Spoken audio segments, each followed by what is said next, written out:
¿Qué va a causar el fin del mundo?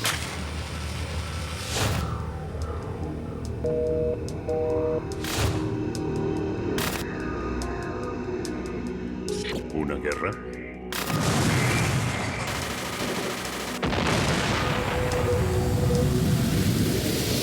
¿Un desastre natural?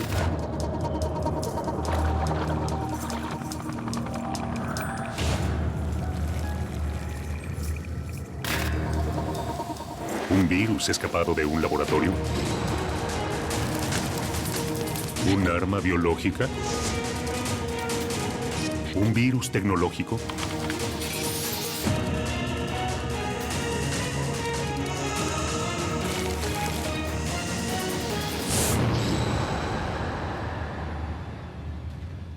Pandemia.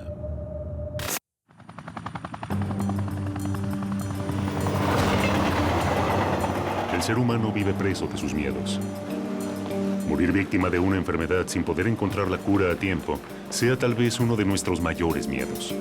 Imaginemos que una enfermedad desconocida afecta al mismo tiempo a todo un grupo de seres humanos y en un radio geográfico determinado los mata a todos, uno a uno, y no hay cura disponible hoy. Eso es una pandemia, una verdadera pesadilla. Ahora, imaginemos que esta pandemia acabó con la especie humana, ayer. El día después de lo que fuimos, solo quedan objetos. Los humanos se han extinguido de la faz de la Tierra. La fantasía de escritores y cineastas se ha hecho realidad. El último hombre acaba de morir. Las señales fueron infinitas. Viruela, peste negra, tuberculosis, gripe española, VIH, gripe A, ébola. Se cobraron millones de vidas a lo largo de la historia. Pandemias incontrolables que fueron sucediendo cada vez más seguido. Pero, ¿cuál desató el final?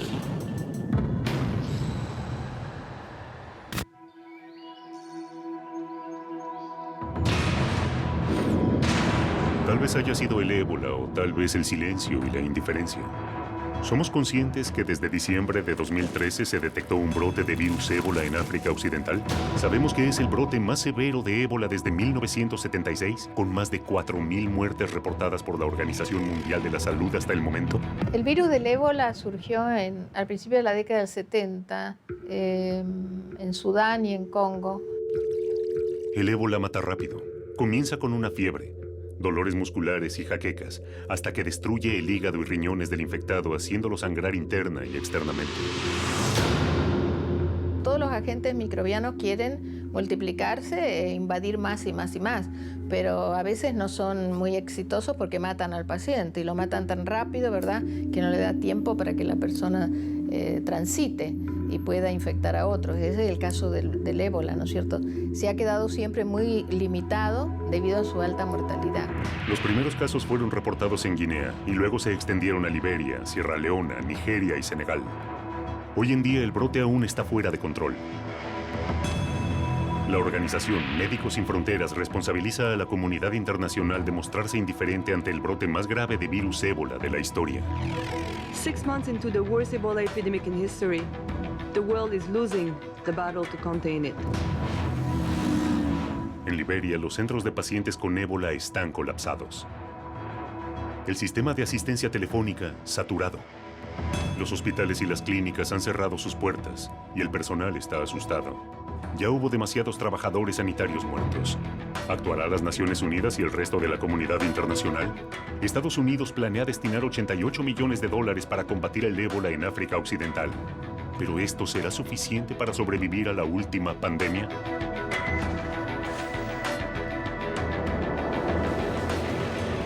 La gripe A azotó México en el año 2009, atacando inicialmente en Veracruz y luego extendiéndose a nivel nacional. 14 meses y más de 18,000 muertos después, finalmente pudo ser controlada. Lo que vimos en esa ocasión es que es una forma de influenza que se presenta como casi todas, con fiebre de manera preponderante, tos y síntomas respiratorios generales. Esos son los síntomas más importantes que se presentaron y que se siguen presentando en la H1N1, que ahora ya es estacional. En una fría tarde de 2009 en el pueblo La Gloria, en el estado de Veracruz, México, María del Carmen, La madre de Edgar Hernández llegó al hospital del pueblo desesperada, con su hijo de 5 años colapsado en sus brazos. Vengo, le comento a mi esposo, le digo, ¿qué crees? Le digo, el niño amaneció mal, le iré a dar gripa, llévalo igual, me dijo, llévalo, o sea, no paro, le digo, no, ¿sabes qué? No lo voy a llevar a la escuela, le digo, como está la situación, mejor lo llevo al centro de salud. Sus temores estaban justificados. El cuadro era grave. Nadie sabía el infierno que estaba a punto de desatarse. Lo que ocurrió fue que se detectaron algunas defunciones por neumonía en gente que normalmente no muere por neumonía. La neumonía mata a los extremos de la vida, o a los niños o a los ancianos. Y se detectaron en el país algunas defunciones atípicas en jóvenes. La Gloria es un pequeño pueblo de 3,000 habitantes en el estado de Veracruz. Allí viven los Hernández. Edgar nació el 14 de julio del 2005. Fue sano, nació muy bien. No tuve problema con él en nada. ¿Qué clase de virus había contraído Edgar? ¿Dónde se lo contagió? Una amenaza invisible que puede estar en cada cosa que tocamos o comemos. No podemos verlos, pero nosotros estamos en la mira de los virus. El tercer día yo veo que Edgar sigue igual. Si no es que peor, porque ya me decía que le dolían los huesos, que le dolía la cabeza, que le dolían los oídos. Empezó con escurrimiento nasal más fuerte y con tos. O sea que en vez de quitarle las molestias, se le complicaron más.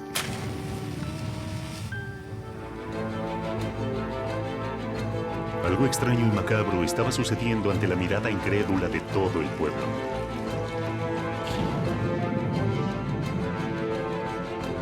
Cada vez más personas se estaban enfermando. Poco hacía prever la gravedad de lo que se estaba desatando en la Gloria y las consecuencias que podía traer a nivel nacional.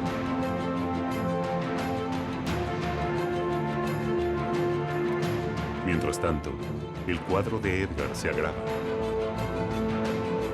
Es entonces cuando los Hernández reciben una visita inesperada. El cuarto día me mandan a traer y me dicen que tienen que tomarle una muestra al niño de garganta y de sangre.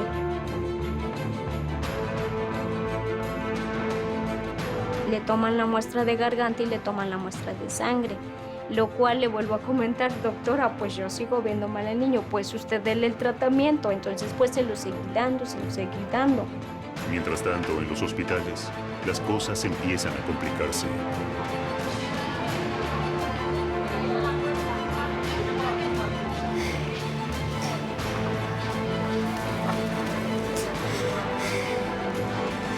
De esos 3 días para adelante, él ya no quiso comer nada. No quiso comer, no quiso tomar agua, no quiso nada. Él se sentía muy mal. Y la temperatura de no bajarle para nada. Se supo que era una nueva cepa del virus, específicamente la H1N1, hoy conocida como PDM09, pandémica 09, pero en ese momento no se sabía. Incluso se confundió, se le dijo que era la gripa del cerdo y la gripa porcina. Después de eso, estaba protocolizado en el plan de preparación y respuesta para una pandemia de influenza que había que tomar medidas de distanciamiento social. Eso es lo primero que había que tomar. Y por eso es que se toma la determinación el día 24 de abril, es decir, un día después de recibir los resultados del cierre de las escuelas.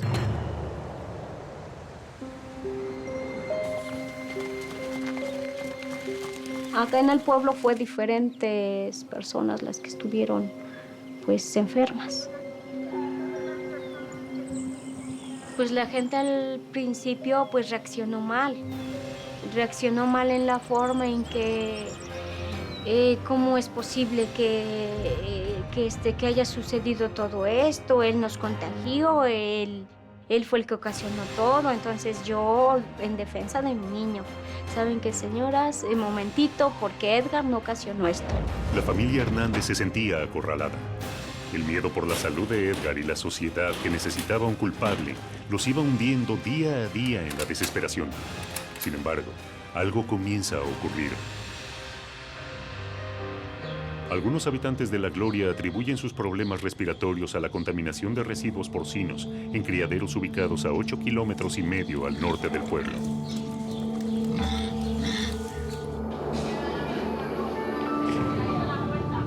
Recién a fines de abril, cuando las noticias hablaban de un brote de gripe en México DF y ya se contabilizaban más de 150 muertes sospechadas de ser producto de este nuevo virus, fue que Edgar fue identificado como el paciente cero. El verlo que la temperatura no baja, o sea, sí fue la verdad muy preocupante y desesperante porque pues el no poder sacarlo tampoco, el no poder hacer nada, digo, pues ¿qué hago? La vida del niño pende de un hilo. ¿De qué se trata esta enfermedad que parece incontrolable? La epidemia se desata. La gente se lanza a comprar masivamente barbijos, alcohol en gel y todo tipo de antibióticos. La directora general de la Organización Mundial de la Salud, la doctora Margaret Chan, declaró la pandemia de gripe H1N1. Based on assessment of all available information and following several expert consultations, I have decided to raise the current level of influenza pandemic alert from phase 4 to phase 5. El pequeño Edgar fue uno más entre tantas víctimas de la gripe. La enfermedad parecía estar fuera de control. Una sombra acechante se cernía sobre miles de enfermos. Las muertes se suceden cada vez con mayor frecuencia. Influenza viruses are notorious for their rapid mutation and unpredictable behavior. WHO and health authorities in affected countries will not have all the answers immediately, but we will get them.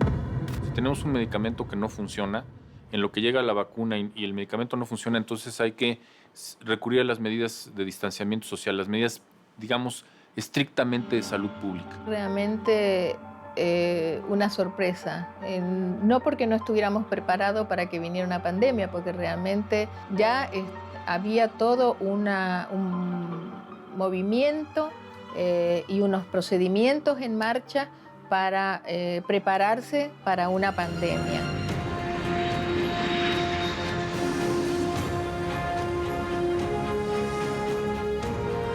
¿De qué se trata? ¿Cómo se manifiesta? Y entonces, ¿qué lo produce? ¿Quién es el responsable? ¿Qué pasa? ¿Que es un agente que ya conocíamos? ¿Tenemos herramientas para controlarlo? Es decir, tenemos tratamientos, tenemos antibióticos, tenemos vacunas, hay que desarrollarlas. ¿Funcionan? ¿No funcionan? Pero las muertes no se detienen. Mientras que en el pequeño pueblo de La Gloria se prepara un emotivo acto, todo está dispuesto. Todos los habitantes del pueblo estarán ahí. Fidel Herrera, el gobernador de Veracruz, será quien presida el acto. Aquí se inició la solución a un problema de salud pública y así vamos a seguirlo haciendo. El sapo en la mano simboliza la salud. Pues yo me curé gracias a Dios y gracias a mi mamá, que me curó también. A ver, Edgar, ¿te gustó tu estatua? Sí. ¿Estás contento? Sí. Yo fui el primero que me curé de esa influencia. Ese fue el triunfo de Edgar y de los médicos, pero no todos consiguen sobrevivir.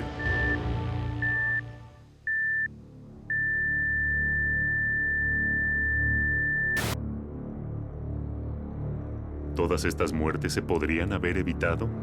¿Realmente se dio a conocer la magnitud de esta pandemia? ¿Puede regresar? ¿Estamos preparados para eso? Algunos han tomado nota de lo ocurrido, los menos. Los virus se modifican, mutan, son infinitamente más rápidos que la burocracia y están en todas partes. La gripe A tuvo un antecedente. Y en el año 2007 se trató de aislar el virus exhumando el cadáver de Mark Sayce, fallecido en 1919 a causa de la gripe A, también conocida como gripe española. Fue efectivamente una pandemia a comienzos del siglo, 1918, y sabemos que creo que en China habrá matado como 30 millones de personas, en Estados Unidos más de 500.000, en Chile más de 20.000 muertos, muchos más afectados, no todos se morían, pero efectivamente fue un problema muy serio.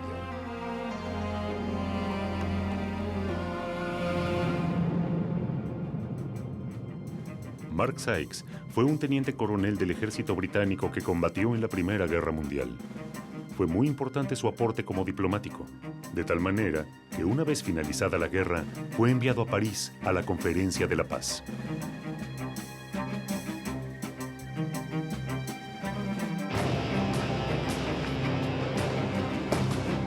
Los medios de prensa españoles hablaban con horror de lo que esta enfermedad estaba haciendo en la población española.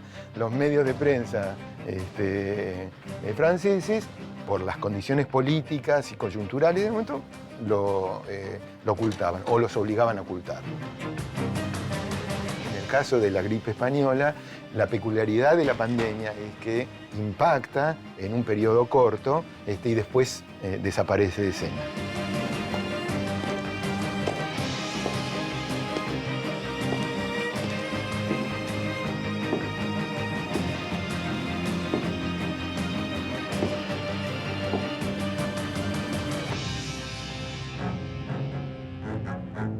Mark fue una víctima de la epidemia de 1918 y 1919. El hombre que logró sobrevivir a una de las guerras más cruentas de la historia.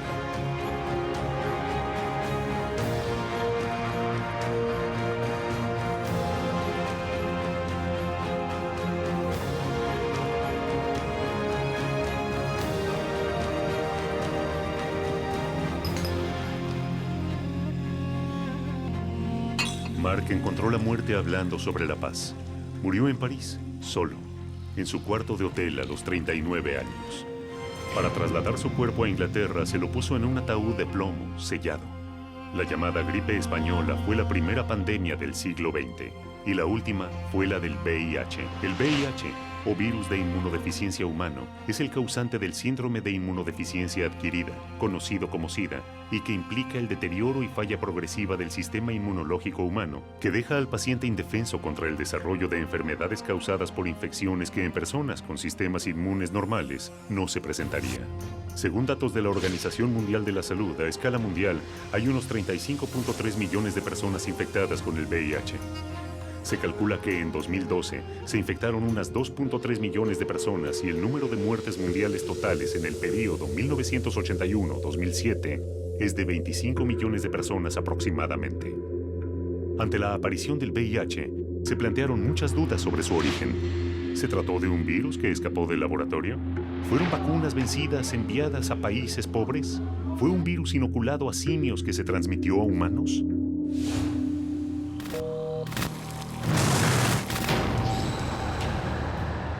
Pensamos que las vacunas, los antibióticos, los medicamentos nos mantendrán a salvo. El uso excesivo e innecesario de antibióticos genera bacterias resistentes. Una bacteria imbatible, la superbacteria. No podemos combatirla. Es un problema que les demos antibióticos a los animales que comemos. Un peligro que pensamos que está lejos nuestro y sin embargo nos acecha a cada momento, en cada rincón de los lugares que transitamos, a través de la gente que nos rodea. La tuberculosis es una enfermedad que ha acompañado al hombre en toda su historia. ¿Puede una enfermedad milenaria como la tuberculosis mutar hasta resistir todos los antibióticos conocidos?